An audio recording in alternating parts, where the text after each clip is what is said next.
Prohibió a su padre pobre ir a su boda de lujo. Arruinarás mis fotos. Lo que pasó después... El olor a rosas blancas llenaba cada rincón del salón más exclusivo de Monterrey. 200 sillas cubiertas con tela de seda color marfil formaban filas perfectas, cada una decorada con un pequeño lazo de organza que había costado más dinero del que muchas familias gastaban en un mes entero de comida. Los candelabros de cristal colgaban del techo como constelaciones atrapadas en tierra, y los arreglos florales, importados de Holanda, según presumía la coordinadora de eventos, con una sonrisa tensa cada vez que alguien preguntaba, competían en altura con la vanidad de la novia.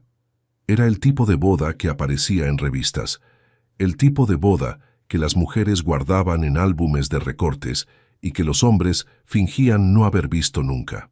El tipo de boda que costaba tanto dinero que la cifra exacta se convertía en un secreto guardado con la misma discreción que ciertos pecados de familia.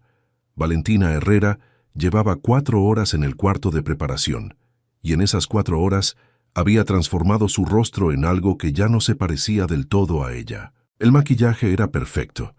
Contrataron a un artista que volaba desde Ciudad de México para estas ocasiones, y el vestido, un diseño exclusivo que había requerido 8 meses de trabajo y 3 viajes a la capital, se ceñía a su figura con la precisión calculada de una obra de ingeniería. Su cabello oscuro estaba recogido en una estructura elaborada que su madre había insistido en llamar elegancia clásica, y que Valentina prefería describir como perfecta para las fotos. Las fotos. Eso era lo que importaba, no el amor, aunque Valentina lo hubiera jurado de haber sido interrogada en ese momento. No la promesa, no el futuro compartido. Las fotos, los recuerdos que existirían en pantallas, en marcos, en las publicaciones de Instagram que ya había planificado con la coordinadora de contenido digital, que contrató específicamente para el evento, las imágenes que le demostrarían al mundo, y especialmente a ciertas personas de su pasado, que Valentina Herrera había llegado a donde siempre supo que llegaría, lejos, muy lejos de donde había empezado. Su madre, Carmen Herrera, ajustaba el velo por 15ª vez sin que nadie se lo hubiera pedido. Era una mujer pequeña, de manos rápidas y ojos que procesaban el mundo en términos de amenazas y oportunidades. Había aprendido a navegar la pobreza con la eficiencia de alguien que no puede permitirse el lujo de la nostalgia, y ahora navegaba la riqueza ajena, la riqueza de su futura nuera, la riqueza de los Garza, con la misma eficiencia táctica. «Estás preciosa», dijo Carmen, y en su voz había algo que podría haber sido orgullo, pero que sonaba más a alivio. «Lo sé», respondió Valentina sin apartar los ojos del espejo. Las otras mujeres en la habitación, primas, amigas de la universidad, la hermana menor de Valentina que se llamaba Rebeca y que nunca había aprendido del todo a disimular lo que sentía, intercambiaron miradas que duraron menos de un segundo, pero que contenían conversaciones enteras. Rebeca tenía 24 años y trabajaba como enfermera en un hospital público. Llevaba el cabello recogido en una cola de caballo y usaba el vestido de dama de honor que Valentina había elegido para todas, un modelo de color champán que le quedaba bien a casi nadie, pero que fotografiaba perfectamente. Rebeca no había dicho mucho esa mañana. Se había encargado de lo que se le pidió, sostener el ramo mientras ajustaban el vestido, alcanzar los aretes cuando alguien los necesitó, sonreír cuando la fotógrafa pedía una toma del grupo, pero detrás de sus ojos había algo que esperaba, algo que temía. Conocía a su hermana demasiado bien. La puerta del cuarto se abrió con un golpe suave, casi disculpándose, y entró Jorge, el coordinador del evento, con su tableta en la mano y esa expresión de persona que está a punto de decir algo que nadie quiere escuchar. «Valentina, necesito informarte de algo». «¿Qué pasó?» La voz de la novia se tensó como una cuerda que alguien aprieta demasiado. «Tu papá acaba de llegar». El silencio que siguió fue el tipo de silencio que ocupa espacio físico. Carmen detuvo sus manos. Rebeca cerró los ojos por un momento. Las primas miraron hacia otro lado con la eficiencia practicada de quienes saben cuándo es mejor no ser testigo de algo. Valentina no se movió. Siguió mirándose en el espejo, pero algo en su expresión cambió, como si una temperatura cayera varios grados en menos de un segundo. «¿Qué quieres decir con que llegó?», preguntó, y su voz era plana, controlada, el tipo de calma que requiere esfuerzo. «El señor Ernesto. Llegó hace unos minutos. Está afuera, en el jardín. Vine a preguntarte si...». «Dile que se vaya». Jorge parpadeó. «¿Perdón?» «¿Qué?» «Sé. Vaya». Valentina articuló cada palabra con cuidado, como si estuviera hablando con alguien que tiene dificultad para entender el idioma. «No está en la lista, no fue invitado, dile que se vaya». «Val», empezó Rebeca. «Rebeca». El nombre fue una advertencia. «Es papá. Lo sé perfectamente quién es». Valentina se levantó de la silla frente al tocador y caminó hacia la ventana que daba al jardín lateral del salón. Desde ahí, si uno sabía dónde mirar, podía ver la pequeña área de descanso donde los proveedores a veces tomaban un café entre entregas. «Lo sé perfectamente, y precisamente por eso le estoy diciendo que se vaya». Rebeca se acercó a su hermana. Hablaba en voz baja, con la urgencia contenida de alguien que ha aprendido que gritar no sirve de nada. «Valentina vino desde Saltillo. Son 5 horas de viaje. Está en silla de ruedas, no puede...» «¿Crees que no lo sé?» La voz de Valentina seguía siendo plana, pero ahora había algo debajo, algo que pulsaba. «Precisamente porque está en silla de ruedas es que no puede estar aquí. ¿Entiendes lo que significa esto? ¿Sabes quién es la familia de Rodrigo? ¿Sabes quiénes van a estar aquí hoy? Son personas, Val. Son los Garza». Valentina pronunció el apellido como si dijera el nombre de un país poderoso. «Son empresarios, son políticos, son el tipo de gente que juzga todo. Todo. Y yo llevo 3 años construyendo algo con Rodrigo, construyendo una imagen, una historia, y no voy a permitir que...». Se detuvo, tragó. «No voy a permitir que nada arruine esto». Rebeca la miró durante un momento largo. «¿Escuchas lo que estás diciendo?» «Sí, sin dudar». «Si te gustan mis historias y valoras mi trabajo, no dejes de invitarme un café». Es un gesto pequeño, pero para mí hace una gran diferencia y me ayuda a seguir creando historias con el corazón. El enlace está en el comentario fijado. Muchas gracias por tu apoyo. Que Dios bendiga a ti y a tu familia.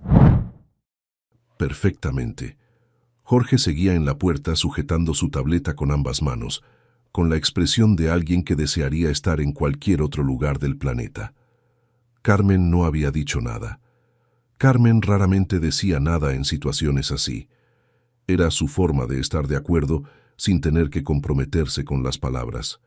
«Dile que se vaya», repitió Valentina, y su voz volvía a ser la de una persona que ha tomado una decisión y no está disponible para reconsiderarla. «Y si no se quiere ir, llamen a seguridad». «Val», dijo Rebeca, y ahora su voz era otra cosa, algo más oscuro, más herido. «¿Seguridad? ¿Vas a llamar seguridad a tu propio padre? No es mi problema que haya venido sin ser invitado». «Claro que es tu problema. Es tu boda. Él es tu papá. Lo operaron hace 3 meses, Val, 3 meses, y todavía hace el esfuerzo de venir porque te quiere y porque...». «Rebeca». Carmen habló por primera vez, y su voz tenía esa cualidad de quienes están acostumbrados a cerrar conversaciones. «Basta». Rebeca miró a su madre con una expresión que mezcló la incredulidad con algo más viejo, algo que venía de mucho antes de ese día. Luego miró a su hermana y comprendió que no había nada que decir, no porque no hubiera palabras, sino porque las palabras ya no podían llegar a donde necesitaban llegar. Salió del cuarto sin decir más.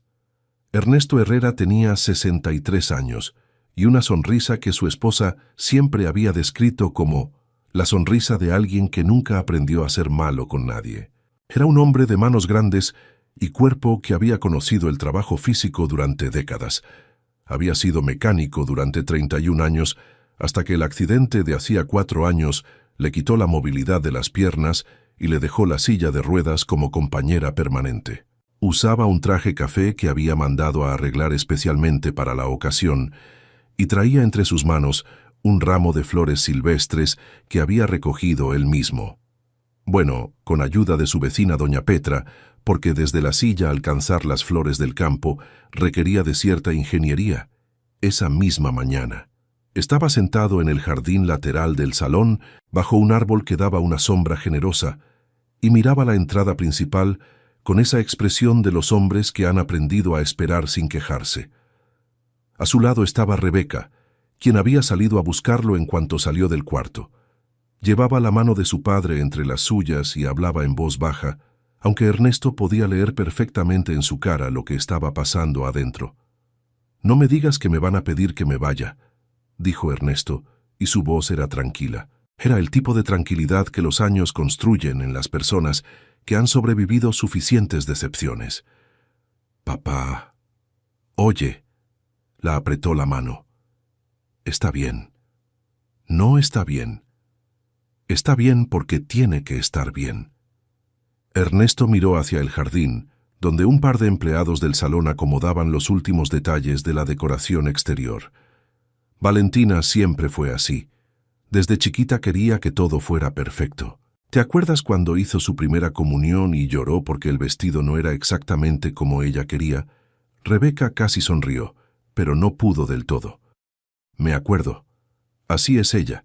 No está mal que quiera que todo sea perfecto». Hizo una pausa. «Lo que me duele es que yo sea parte de lo que no encaja en su perfección, pero eso es cosa mía, no de ella. Papá, no hagas eso, no te quites la razón para protegerla». Ernesto la miró. En sus ojos había algo viejo y claro, la mirada de alguien que ha pensado mucho sobre muchas cosas durante las horas largas que la silla de ruedas le había regalado. «No la estoy protegiendo. Estoy siendo honesto. Valentina tiene vergüenza de mí. Quizás siempre la tuvo. Y quizás yo no hice todo lo que pude para que no la tuviera. Trabajé mucho y estuve poco, y cuando estuve, fui el mecánico con las manos sucias que olía a aceite y que nunca pudo darles lo que ellas querían. Nos diste todo lo que podías dar. Claro, pero eso a veces no alcanza, mija». Sonrió. Y era esa sonrisa que su esposa siempre describía, la sonrisa de alguien que no aprendió a ser malo. «¿Cómo está ella? ¿Se ve bonita?» Rebeca tuvo que morderse el interior de la mejilla para no llorar. «Está preciosa, papá». «Bien», asintió lentamente. «Eso es lo que importa». Fue en ese momento cuando llegó Jorge, el coordinador, con su tableta y su expresión de alguien que preferiría no existir. Se acercó con pasos que trataban de ser discretos y que resultaban todo lo contrario. «Señor Ernesto», comenzó, y su voz tenía esa tonalidad suave que la gente usa cuando cree que las malas noticias duelen menos si se envuelven en cortesía. «Lamento mucho decirle esto, pero sé lo que me va a decir», lo interrumpió Ernesto sin crueldad, sin drama, simplemente como alguien que ya sabe el final de una historia. «Y no se preocupe, me voy a ir. Nomás déjeme estar aquí un rato más para respirar este aire tan bonito. Huele a flores, ¿verdad?» Jorge abrió la boca, la cerró. Asintió con una pequeñez que contenía algo parecido a la vergüenza. Lo que nadie supo, lo que nadie planeó, lo que la vida acomoda a veces con una precisión que podría confundirse con justicia poética, fue lo que pasó exactamente 42 minutos después. El salón estaba lleno. Las 200 sillas de seda marfil sostenían a 200 personas que representaban el mapa de poder de Monterrey y sus alrededores. Empresarios con relojes que costaban más que un automóvil. Políticos de esos que sonríen diferente dependiendo de quién los está mirando. Mujeres con joyas que habían viajado en aviones privados y que evaluaban cada detalle del evento con la precisión de expertas que han asistido a suficientes bodas de este nivel como para saber exactamente qué significa cada elección estética. Había también amigos y primos de Rodrigo, los Garza, la familia del novio, que tenían esa calidad particular de las familias con dinero de varias generaciones. Una especie de calma que no viene de no tener problemas, sino de nunca haber dudado de que los problemas se pueden resolver. Rodrigo Garza tenía 36 años y era lo que las revistas de negocios describían como visionario y lo que sus amigos más honestos describían como trabajador de una manera que bordea lo obsesivo. Había heredado una empresa de su padre y la había triplicado en 10 años a través de una combinación de inteligencia genuina, capacidad de trabajo y algo que la gente con dinero a veces llama buen ojo para las personas, y que básicamente significa que sabía cuándo alguien le estaba mintiendo. Había conocido a Valentina en una cena de negocios 3 años atrás. Ella trabajaba en ese entonces en relaciones públicas para una firma que manejaba a algunos de los clientes de los Garza, y lo había impresionado con una combinación de inteligencia, ambición y una especie de hambre que él reconoció porque la había visto en el espejo durante muchos años. Se enamoró de ella, o de lo que creía que era ella, con la intensidad de un hombre que raramente se permite ese lujo.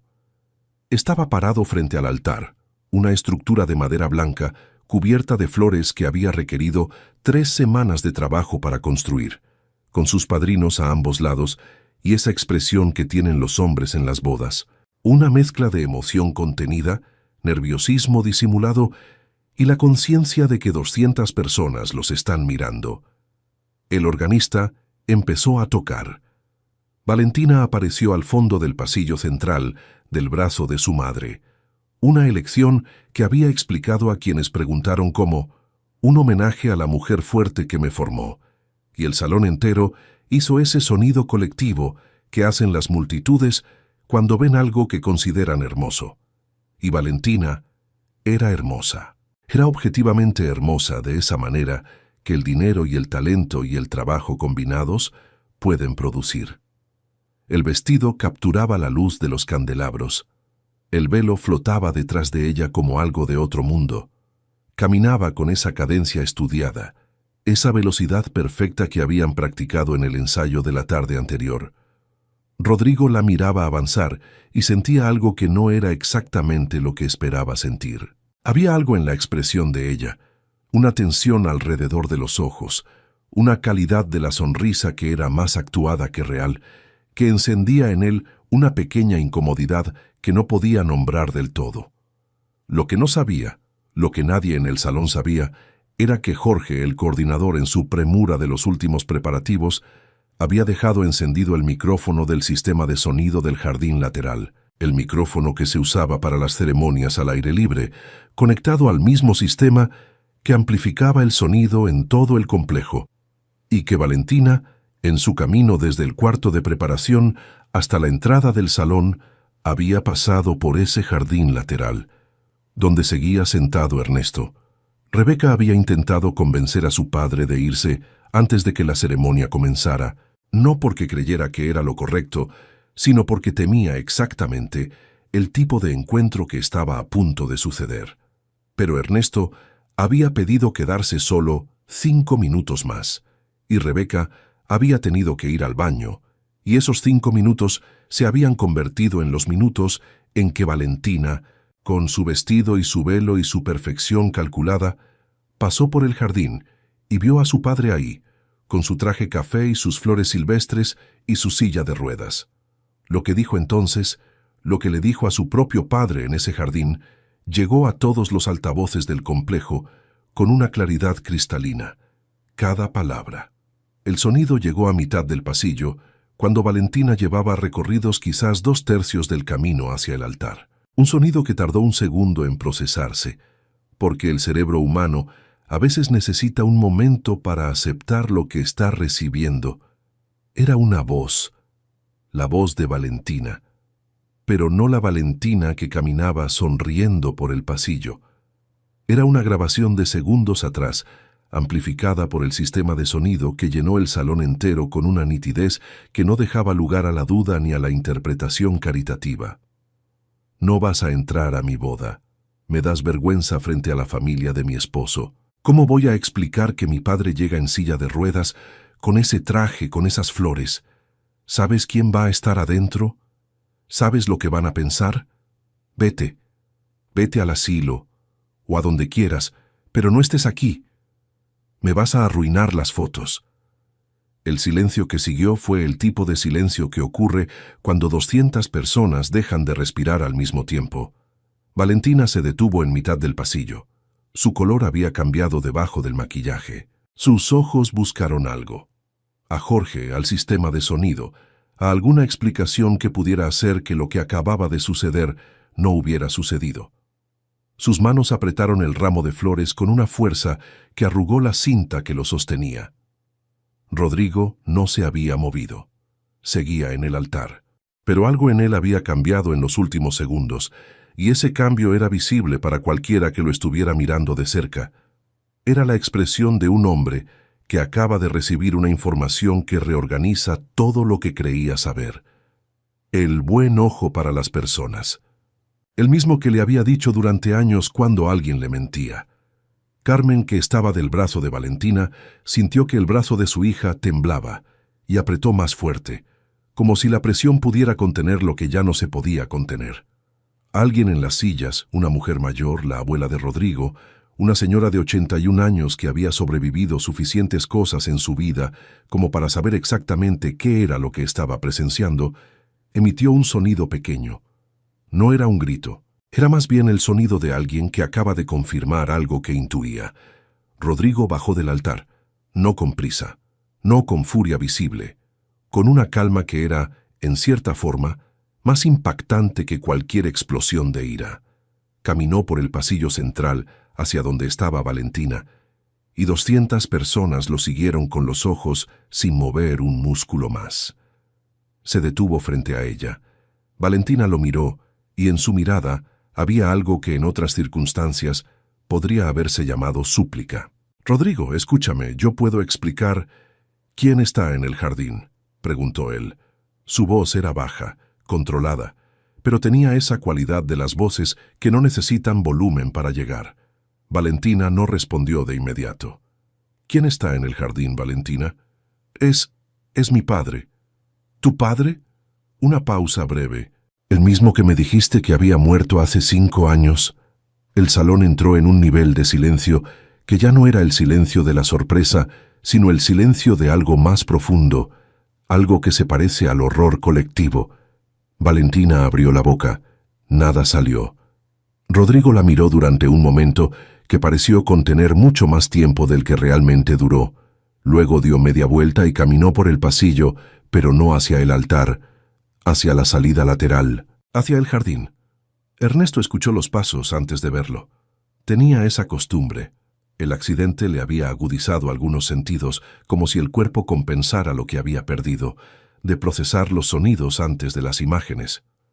Escuchó los pasos firmes sobre el adoquín del jardín y levantó la vista. El hombre que se acercaba era alto, con traje oscuro y el tipo de postura que viene de años de saber quién eres. Ernesto no lo conocía en persona, pero había visto fotos. Claro que había visto fotos. Había guardado cada foto que Rebeca le mandaba. Las había mirado en su teléfono durante las noches largas en Saltillo. Había construido en su imaginación la historia de la vida de su hija a partir de esos fragmentos digitales que eran todo lo que le quedaba de ella. El hombre se acercó a la silla de ruedas y se detuvo frente a Ernesto. «Usted es el señor Ernesto Herrera», dijo. No era una pregunta. Él mismo. Ernesto lo miró con esa mirada suya, la mirada que no juzgaba rápido porque había aprendido que los juicios rápidos cuestan caro. «¿Y usted es Rodrigo?» «Sí». Rodrigo extendió la mano. Ernesto la tomó y fue un apretón de 2 hombres que se están midiendo con respeto. «Señor Ernesto, ¿me permite sentarme un momento?» Ernesto señaló con la mano la banca que estaba a su lado. «Está usted en su casa». Rodrigo se sentó. Durante unos segundos ninguno de los dos habló. El jardín olía a rosas y a tierra húmeda, y a algo indefinible que podría haber sido el nerviosismo de los proveedores que circulaban a distancia mirando la escena sin entender del todo qué estaba pasando. «Me dijeron que usted había muerto», dijo Rodrigo finalmente. No había acusación en su voz. Había algo más parecido a la tristeza de alguien que acaba de entender algo importante. Ernesto lo procesó con la calma de quien ya ha terminado de sorprenderse de las cosas que pueden hacer los seres humanos. ¿Eso le dijo? Sí. Hace 3 años, cuando empezamos a andar, me dijo que sus 2 padres habían muerto, que era solo ella y su hermana. Ernesto asintió lentamente. Miró las flores silvestres que todavía sostenía entre las manos. «Son flores del campo», dijo señalándolas. «Las recogimos esta mañana, mi vecina y yo. Salimos temprano porque ella sabe dónde están los mejores. Doña Petra se llama. Tiene 72 años y todavía camina más rápido que yo». Rodrigo lo miró. «Me imagino que no son el tipo de flores que esperaba ver hoy», continuó Ernesto. Y había algo en su voz que no era amargura, sino más bien la aceptación de alguien que ha hecho las paces con su lugar en el mundo. «Pero son lo que tengo. Y valen lo que valen porque las escogimos con cuidado». Rodrigo tomó aire. «¿Por qué vino, señor Ernesto?». La pregunta podría haber sonado cruel, pero no lo era. Era genuina. Ernesto pensó un momento. «Porque es mi hija». Una pausa. «Aunque ella no quiera que lo sea hoy, lo sigue siendo». Y un padre va a la boda de su hija aunque lo hayan desinvitado, aunque lo hayan borrado de la historia, aunque le hayan dicho al hombre que va a casarse con ella que lleva 5 años muerto. Un padre va de todas formas. Sonrió. Al menos este padre va. Rodrigo lo miró durante un momento que contenía muchas cosas. Luego preguntó: «¿Qué pasó entre ustedes? Si me permite la pregunta». «No soy el hombre adecuado para responderla», dijo Ernesto. «Eso tendría que preguntárselo a ella. Lo que puedo decirle es que cuando el accidente me dejó en esta silla, algo en Valentina cambió. Creo que siempre tuvo, no sé cómo decirlo, vergüenza quizás. No de mí exactamente, vergüenza de lo que no teníamos. Y cuando me quedé así, creo que esa vergüenza se hizo más grande que el amor». Hizo una pausa. «Eso duele más que las piernas», le digo. Rodrigo no respondió de inmediato. Miraba las flores silvestres con una expresión que había cambiado varias veces en los últimos minutos. «Hola, soy yo otra vez. Tu opinión es muy importante para mí, así que, si puedes, déjame un comentario aquí abajo contándome qué te está pareciendo la historia y dale una calificación del 1 al 10. Muchísimas gracias por ver la historia hasta aquí. Continuamos». Como si su cara fuera un texto que estuviera siendo reescrito en tiempo real. «Tengo 200 personas adentro», dijo finalmente. «Lo imagino. Y un organista que probablemente no sabe qué está pasando». «Probablemente». Rodrigo se quedó mirando el jardín.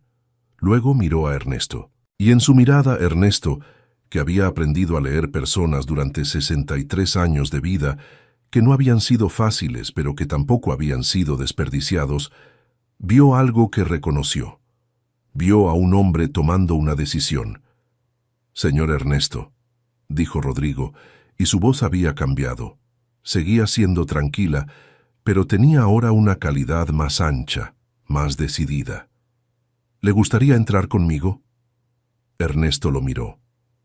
«¿Perdón?» «Al salón». Rodrigo se puso de pie. «Me gustaría que entrara conmigo, si usted quiere». Hubo un silencio. Ernesto parpadeó una vez, 2 veces. En sus ojos pasó algo que era difícil de nombrar con una sola palabra. Era una mezcla de cosas, de sorpresa y de emoción contenida y de esa dignidad particular de los hombres que han aguantado mucho sin quejarse y que de repente se encuentran con que alguien los ve. «No creo que eso sea una buena idea», dijo Ernesto en voz baja. «Yo creo que es la única idea que tiene sentido». Rodrigo lo miró con una directidad que no era agresiva. «Usted es el padre de la mujer con quien iba a casarme.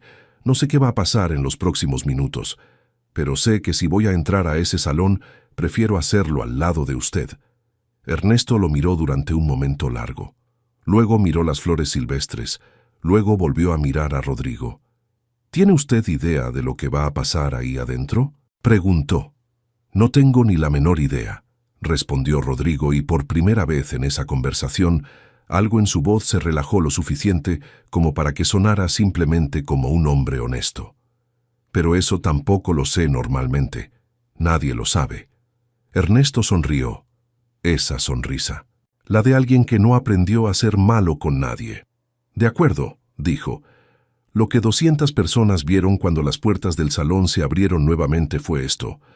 Rodrigo Garza, caminando por el pasillo central, con la mano en el hombro de un hombre mayor en silla de ruedas. El hombre mayor traía un traje café y sostenía entre las manos un ramo de flores silvestres. Caminaban, bueno, uno caminaba y el otro rodaba, con una calma que contrastaba de manera casi surreal con la tensión que llenaba el espacio. Valentina seguía en mitad del pasillo. Su madre la sostenía del brazo, pero Carmen Herrera parecía haberse vuelto de piedra, con esa capacidad de las personas que han sobrevivido muchas situaciones difíciles para convertirse en estatua cuando la situación las supera. Cuando Valentina vio a su padre entrar con Rodrigo, algo en ella se rompió de una manera que fue visible para todos los presentes. No fue un colapso dramático, fue algo más pequeño y más devastador. Fue la expresión de alguien que acaba de ver que el mundo que había construido con tanto cuidado se está desarmando pieza por pieza y que no hay nada que pueda hacer para detenerlo. Rodrigo y Ernesto llegaron hasta donde estaba Valentina y se detuvieron. El silencio del salón era el silencio de algo sagrado, pero no en el sentido de la boda, en el sentido de algo que importa de verdad. Rodrigo miró a Valentina. «Hay algunas cosas que necesitamos hablar», dijo. Su voz era la de alguien que ha tomado la decisión de ser honesto aunque sea difícil.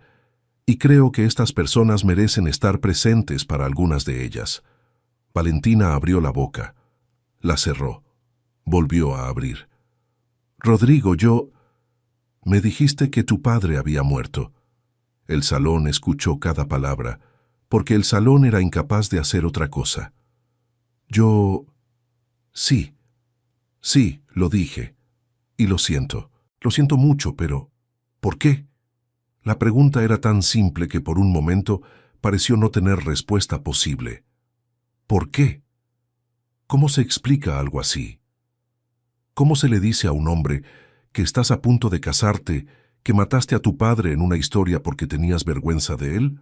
Tenía miedo, dijo Valentina finalmente, y su voz se había vuelto diferente, más pequeña, más parecida a la de alguien real. Tenía miedo de que si lo conocías, de que si veías de dónde vengo, de que si entendías lo que somos nosotros, que ya no me quisieras igual. Rodrigo la miró.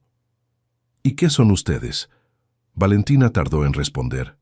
Cuando lo hizo, su voz tenía la textura de alguien que está diciendo algo que ha tenido mucho tiempo guardado. Pobres. Éramos muy pobres, Rodrigo. No el tipo de pobres románticos que salen en las películas.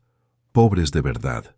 De comer frijoles porque no había más. De usar ropa prestada. De que papá llegara a la casa oliendo a aceite de motor y con las manos negras, y yo quisiera desaparecer cuando lo veía llegar a la escuela en su camioneta destartalada. Hizo una pausa. No me enorgullezco de haber sentido eso, pero lo sentí. Ernesto, que estaba a un lado, escuchó todo esto con los ojos fijos en sus flores silvestres.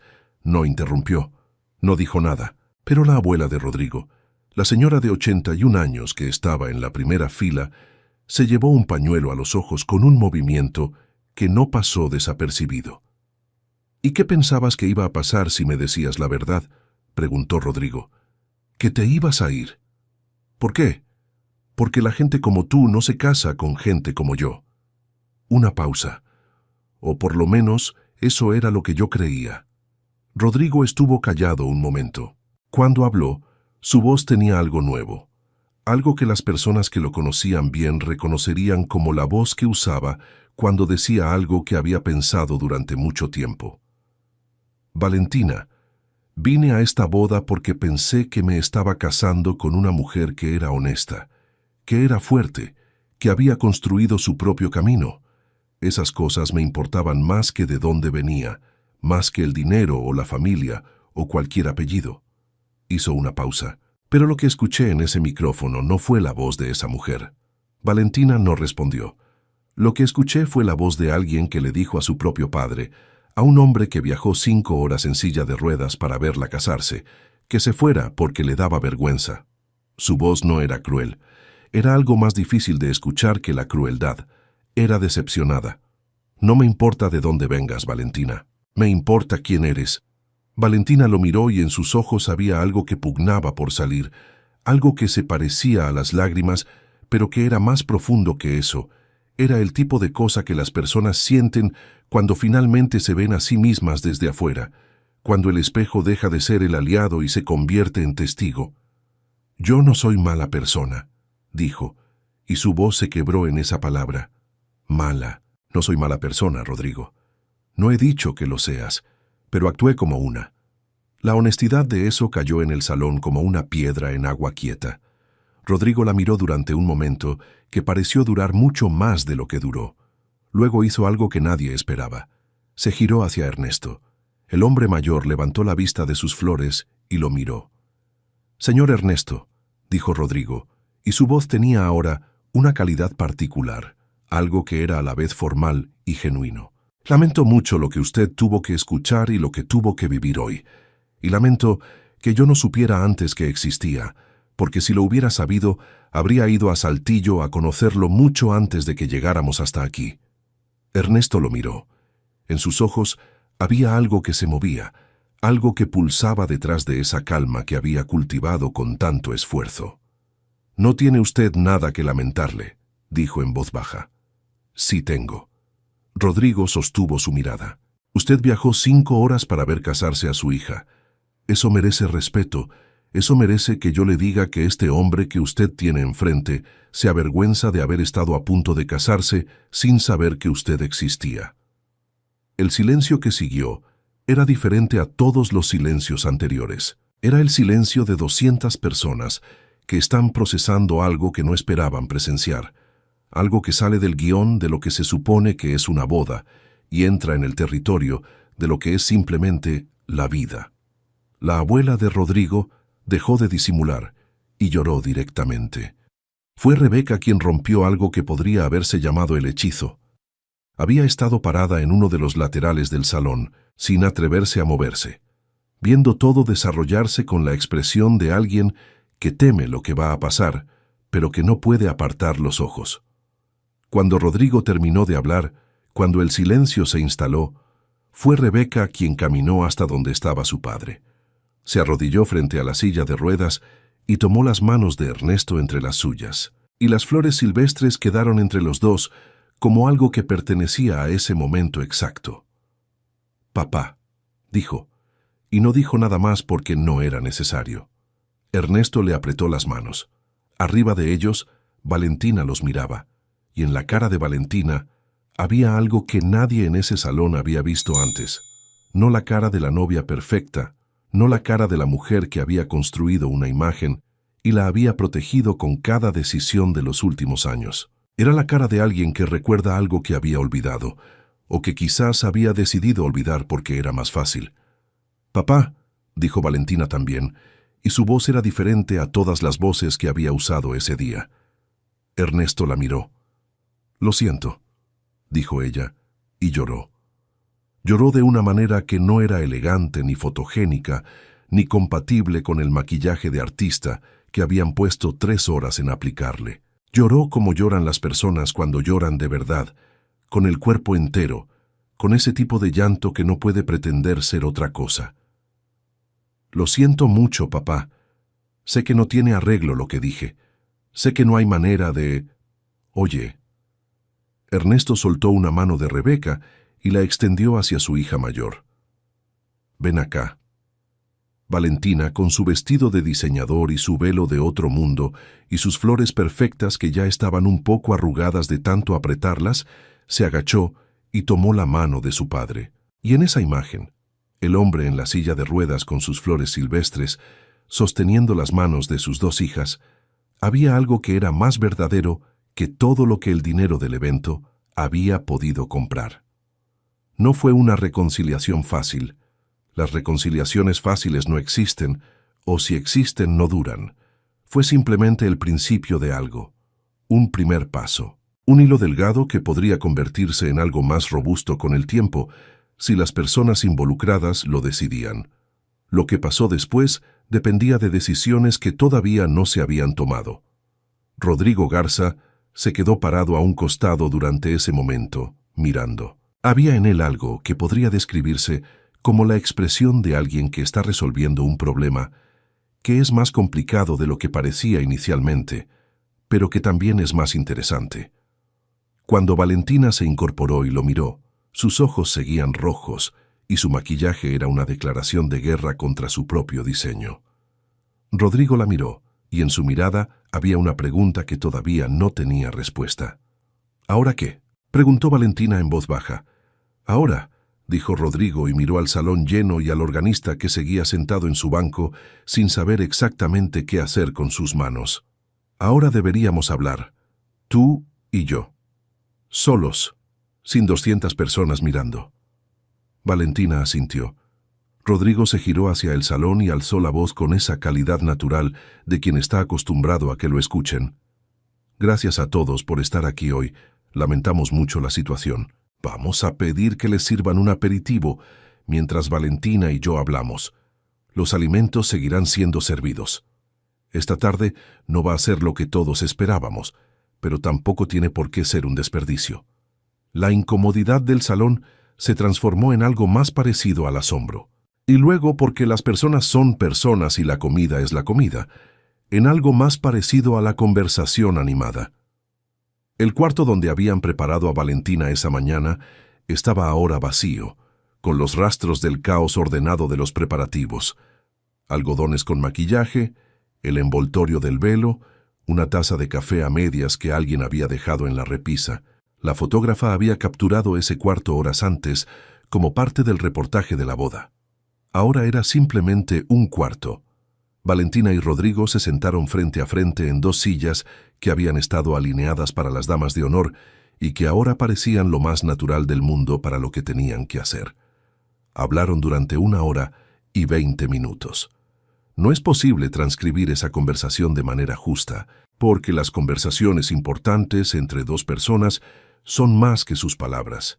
Son los silencios, los tonos, los momentos en que alguien mira al piso y los momentos en que alguien mira a los ojos.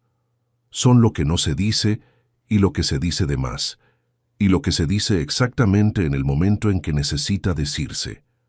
Lo que sí puede decirse es que Valentina habló de cosas que no había dicho en mucho tiempo.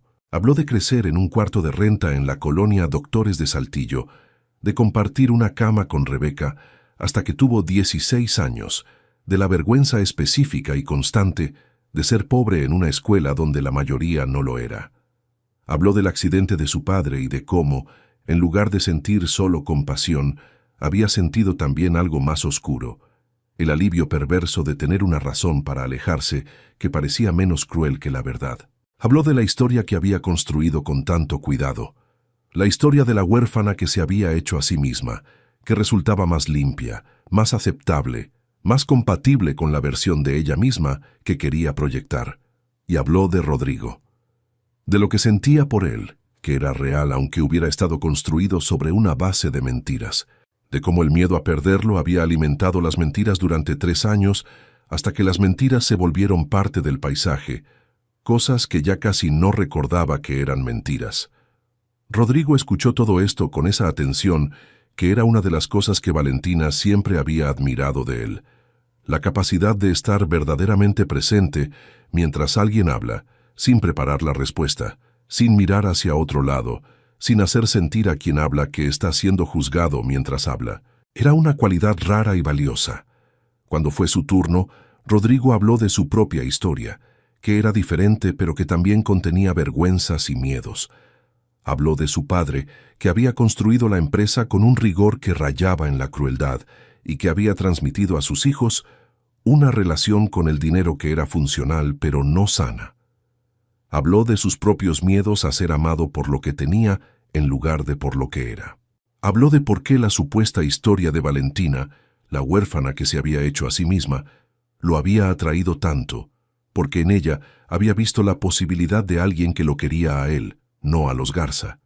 Y habló de lo que había sentido esa mañana, en el jardín, hablando con Ernesto. Cómo en esa conversación de 15 minutos había visto a un hombre que era en algún sentido fundamental el tipo de hombre que Rodrigo siempre había querido ser.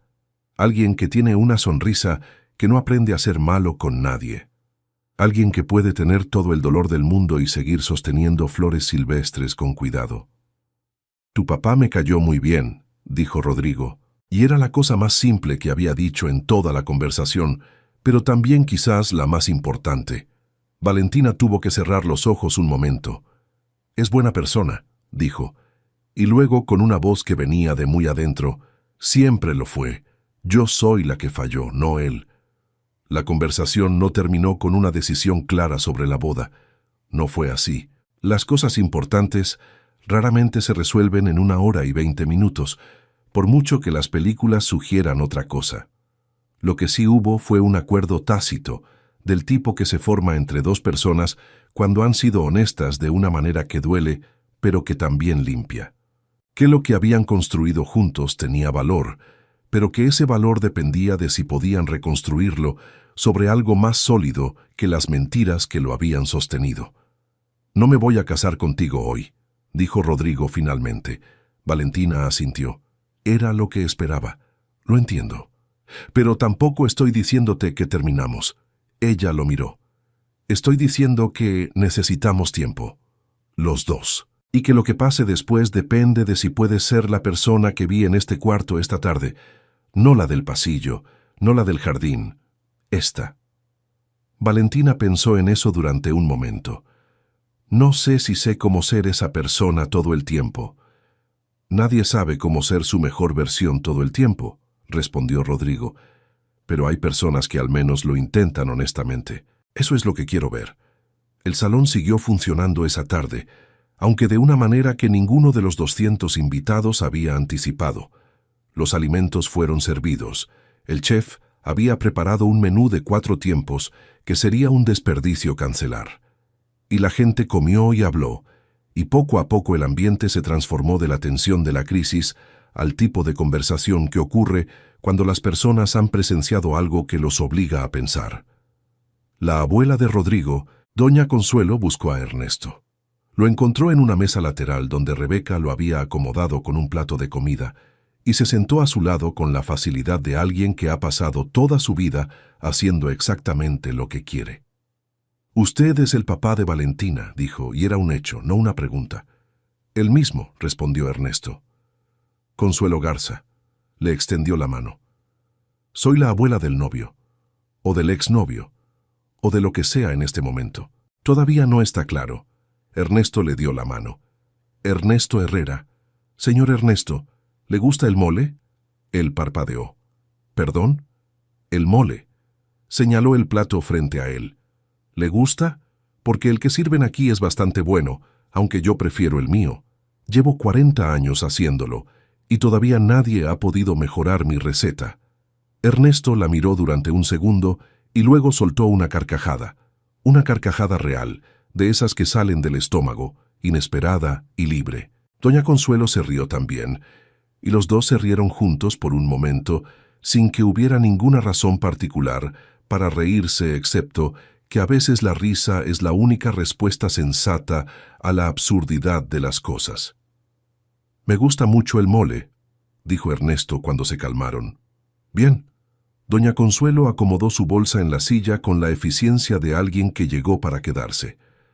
«Entonces, cuénteme cómo era Valentina de niña. Porque si mi nieto va a seguir con ella», y doña Consuelo tenía sus propias opiniones sobre si ese sería el caso, opiniones que eran más optimistas de lo que podría parecer. «Entonces quiero saber de dónde viene». Ernesto la miró y sonrió. «Era terca», dijo. «Desde que nació fue la persona más terca que yo he conocido en mi vida. Se me quedaba mirando con esos ojos enormes y uno sabía que estaba pensando en algo y que de ahí no la ibas a mover». Hizo una pausa. «Es defecto y virtud al mismo tiempo, eso. Lo mismo que la hizo querer ser otra cosa, la puede hacer construir algo bueno, si aprende a dirigirlo». Doña Consuelo lo escuchó con esa atención seria de las personas que han vivido suficiente para saber que las cosas simples contienen la verdad más importante. «Tiene razón», dijo. «La terquedad mal dirigida destruye. Bien dirigida construye imperios». «Exactamente. ¿Y usted, señor Ernesto, en qué trabaja?» «Trabajé 31 años como mecánico». Una pausa breve, sin vergüenza. «Ahora estoy jubilado por las circunstancias». Señaló la silla con un movimiento de cabeza que era tan natural que la silla parecía simplemente parte de él. «Tengo tiempo libre». «Bien», dijo doña Consuelo, «porque yo también tengo mucho tiempo libre y me aburro mucho. ¿Juega usted dominó?» Ernesto volvió a reírse. Señora, llevo 20 años sin perder una partida. Ah, pero no ha jugado contra mí. Doña Consuelo sacó su teléfono con la agilidad de alguien que aprendió a usarlo mucho después de que los demás, pero que lo aprendió bien. Le voy a dar mi número. Usted me llama y nos echamos una partida, y si pierde, me tiene que compartir la receta de sus tamales. Estoy asumiendo que sabe hacer tamales. Los mejores de Saltillo, según mi vecina. ¿Y su vecina es objetiva? Doña Petra es objetiva en todo. Le puede preguntar a ella misma. Doña Consuelo sonrió. Era la sonrisa de una mujer que ha decidido que le cae bien a alguien. De acuerdo, entonces le creo. Valentina salió del cuarto de preparación cuando el sol empezaba a caer y el salón había pasado al ambiente más relajado de los postres y el café. Ya no traía el velo. Alguien le había traído un poco de agua y una toalla para limpiar lo que quedaba del maquillaje artístico. Y lo que quedaba era una mujer de 31 años con los ojos rojos y una expresión que era nueva en ella. Una expresión que no tenía el barniz de la perfección, pero que tenía algo más valioso. La textura de alguien que ha tocado fondo en algo y que está empezando, apenas empezando, a preguntarse qué hay más abajo del fondo. Buscó a su padre con los ojos y lo encontró en la mesa lateral, riendo con una señora mayor que Valentina identificó como la abuela de Rodrigo. Se quedó en el umbral un momento mirándolos. Ernesto la vio antes de que ella llegara a la mesa. Siempre había tenido ese radar para sus hijas, esa capacidad de saber cuándo estaban en el cuarto sin necesidad de verlas. La miró y en su mirada no había rencor, lo que era quizás lo más difícil de sostener para Valentina, porque el rencor habría sido más fácil de manejar. Se acercó despacio. ¿Puedo sentarme? Ernesto extendió la mano hacia la silla vacía que había a su lado. Valentina se sentó. Doña Consuelo, con la discreción de las personas que saben exactamente cuando no es su turno, recogió su bolsa. Señor Ernesto, voy a buscar a mi nieto y le digo que tiene usted ganas de conocerlo en mejores circunstancias. Se levantó y le dio una palmadita en el hombro a Valentina al pasar. Mija, usted cometió un error enorme. Pero los errores enormes a veces producen los cambios más importantes. Depende de lo que uno haga con ellos. Y se fue con la seguridad de las personas que dicen lo que tienen que decir y no necesitan quedarse a ver el efecto. Valentina y Ernesto se quedaron solos en la mesa, con el rumor del salón alrededor de ellos como fondo. Papá, dijo Valentina y no siguió. No sabía cómo seguir. Aquí estoy, dijo Ernesto. Sé que no hay manera de borrar lo que dije. Sé que lo escuchaste. Sé que lo escucharon todos. Sí. Y sé que no tengo derecho a pedirte que me perdones así nomás. Que eso no funciona así. Hizo una pausa. Pero quiero que sepas que lo que dije no era todo lo que siento. Era el miedo hablando. Y el orgullo. Y muchas cosas feas que tengo adentro y que no sabía que tenía tan feas. Ernesto la miró. ¿Sabes qué es lo que más me dolió? ¿Qué? No lo de la boda, no lo de la silla de ruedas. Una pausa. Lo de las fotos. Valentina bajó la vista. Que te preocupara más cómo ibas a salir en las fotos que yo. Su voz no era cruel. Era simplemente honesta, con esa honestidad que duele, porque es verdad. Eso me dijo que en algún momento el mundo que construiste dejó de tener espacio para las personas reales. Lo sé. Y eso pasa. No te estoy diciendo que eres mala persona, porque no lo eres. Eres una persona que se perdió en el camino buscando algo que creía que necesitaba. Hizo una pausa larga. Lo que quiero saber es si vas a buscar el camino de regreso. Valentina lo miró. No sé si sé cómo. Nadie sabe cómo cuando empieza. Ernesto tomó las flores silvestres que seguían sobre la mesa, un poco más marchitas pero todavía presentes. ¿Sabes por qué traje estas flores? No. Porque son lo que hay. Las sostuvo frente a ella. Son del campo. No costaron nada. No son perfectas. Pero las escogí yo, con mis manos, con cuidado. Y eso les da un valor que no tiene nada que ver con el precio. La miró. Así somos nosotros, Valentina. Tu familia. Yo. Rebeca. No somos perfectos. No costamos caro. pero somos reales, y el amor real no necesita ser perfecto para fotografiarse bien. El amor real siempre sale bien en la foto, aunque la foto salga chueca. Valentina tomó las flores, las sostuvo entre sus manos como si fueran algo frágil que no quería romper. ¿Puedo quedarme con ellas?, preguntó en voz baja. Ernesto sonrió. Son para ti, mija, siempre fueron para ti. Los meses que siguieron no fueron sencillos. Valentina y Rodrigo no se casaron ese día, ni en los meses inmediatos. La decisión que tomaron fue algo más complicado y más honesto. Empezar de nuevo con más cuidado, con más verdad.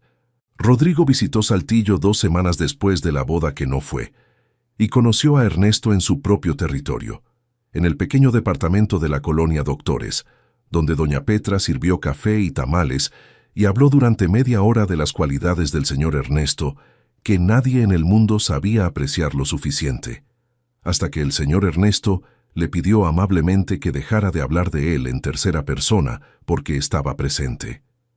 Rodrigo conoció también la mecánica, el pequeño taller que Ernesto había tenido durante 30 años, que ahora era de un primo, pero que seguía llevando el nombre de Ernesto grabado en la fachada, porque el primo no había querido cambiarlo. Rodrigo miró las herramientas, los manuales gastados, las fotos en la pared, Valentina de niña, Rebeca de bebé, Carmen joven, toda la vida de una familia en imágenes que habían sobrevivido el aceite y el trabajo y los años, y entendió algo que hasta ese momento solo había intuido. Entendió de dónde venía la terquedad de Valentina, y entendió que esa terquedad, dirigida bien, podía ser una de las cosas más valiosas que alguien podía tener. Valentina, por su parte, empezó algo que nunca había hecho con consciencia: hablar. No hablar en el sentido de comunicar información o construir narrativas o gestionar percepciones.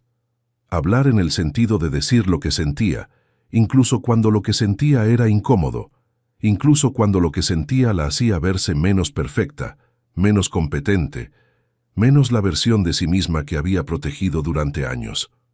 Empezó con una terapeuta, una mujer de mediana edad, con una oficina pequeña en el centro de Monterrey, y la paciencia de alguien que ha escuchado muchas historias y que sabe que las historias más difíciles de contar son siempre las más importantes.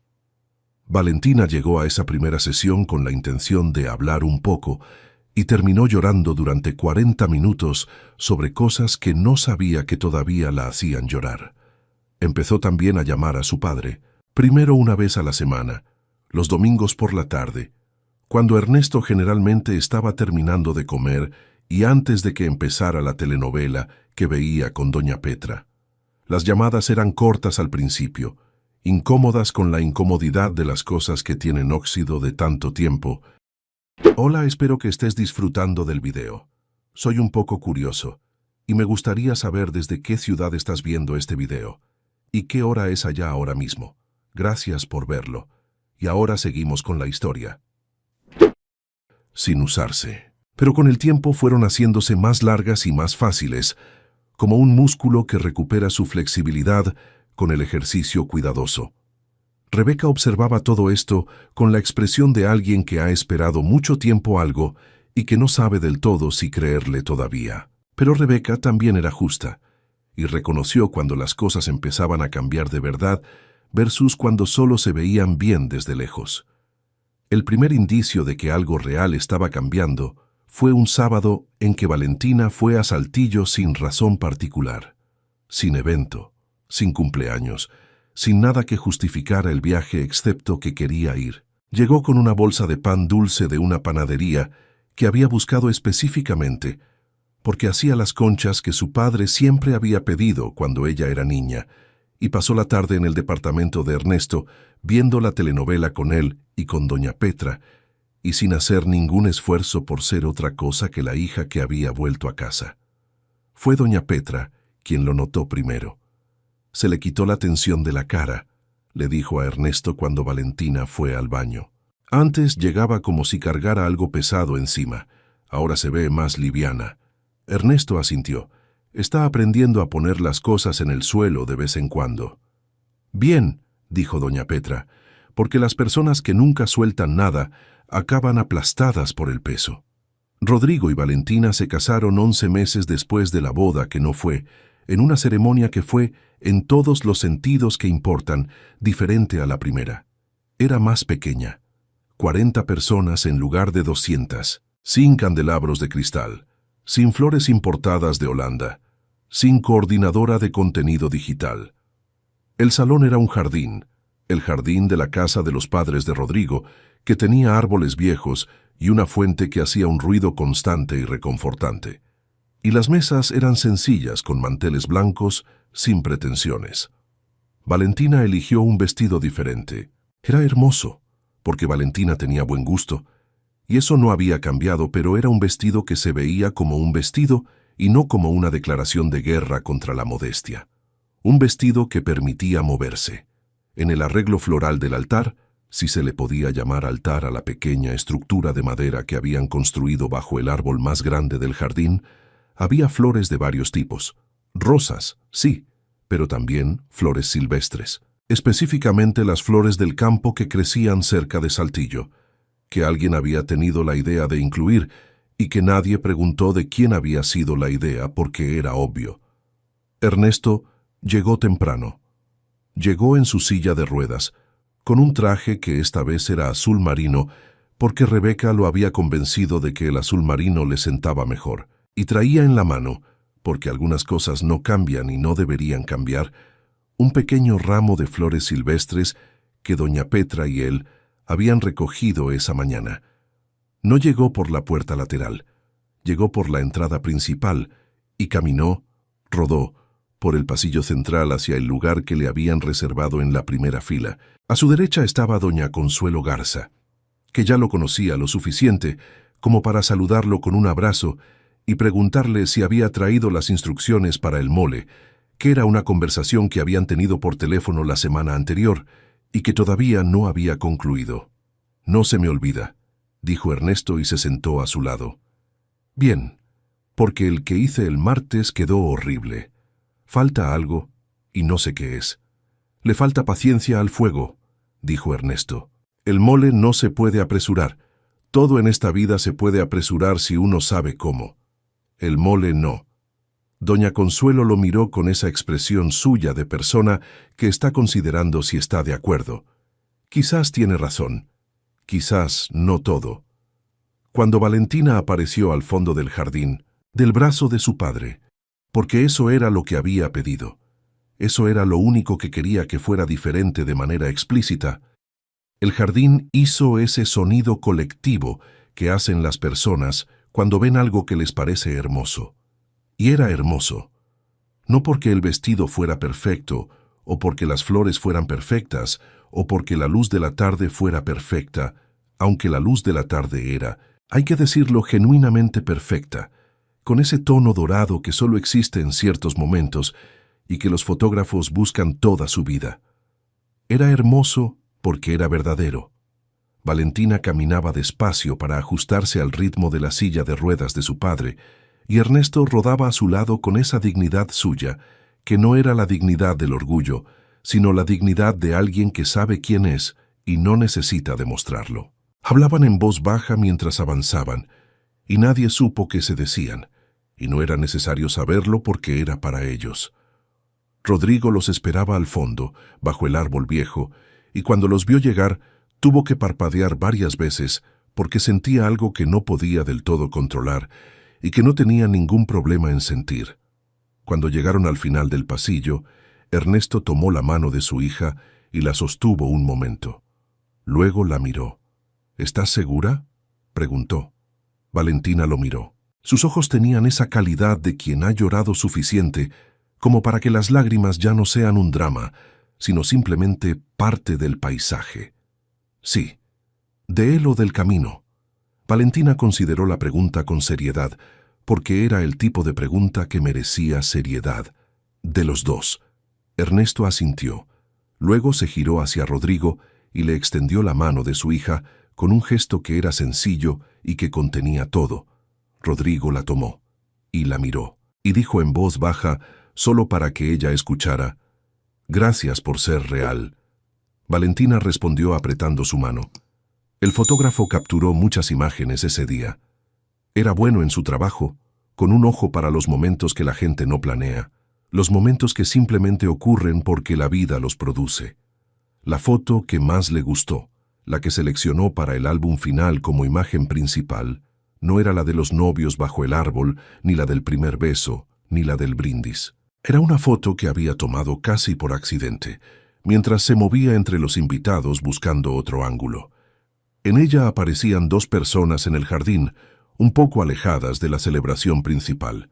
Ernesto en su silla de ruedas, con su traje azul marino, sosteniendo su pequeño ramo de flores silvestres, y al lado de él, inclinada hacia él, Valentina con su vestido hermoso y sus flores y sus ojos, que para ese momento del día ya habían llorado lo suficiente como para ser completamente honestos. Estaban hablando de algo. No miraban a la cámara. No sabían que los estaban fotografiando.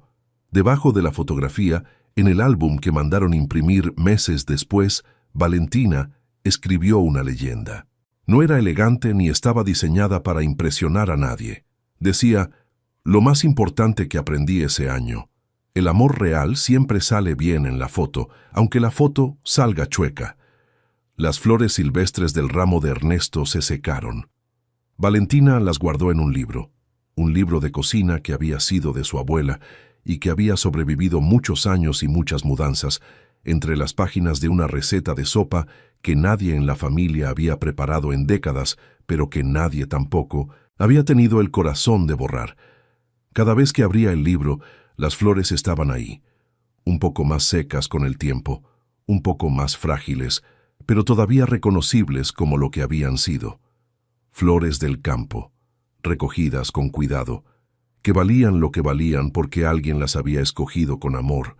Cada vez que Valentina las veía, pensaba en su padre, y pensaba también en Rodrigo, que le había dado la oportunidad de ser real cuando hubiera sido más fácil, y quizás más justo, desde cierta perspectiva, darle simplemente la espalda.